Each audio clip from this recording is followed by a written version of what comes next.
আসসালামু আলাইকুম রহমতুল্লাহ বারকাতু। এটা হচ্ছে জায়গাটার নাম হচ্ছে Cameroon valley tea estate.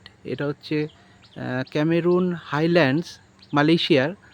R very near to Tanah Rata bus station. Tanah Rata bus station থেকে নিয়ারলি 4 কিলোমিটার, 4-5 মিনিটই লাগছে।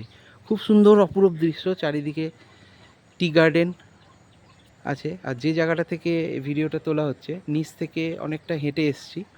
এখানে কেউ যদি মনে করেন এখানে ওয়েটিং আছে, এখানে বসে রেস্ট নিতে পারবেন। তো এই বাইরের দৃশ্যটা দেখাচ্ছি। চারিদিক এই ম্যাক্সিমাম এই ওপর ডিস্টেন্স পর্যন্ত যাওয়া যাবে। এখানে ক্যামেরুন ভ্যালি বলে লেখা আছে। আর চারিদিকে সুন্দর সব দৃশ্য।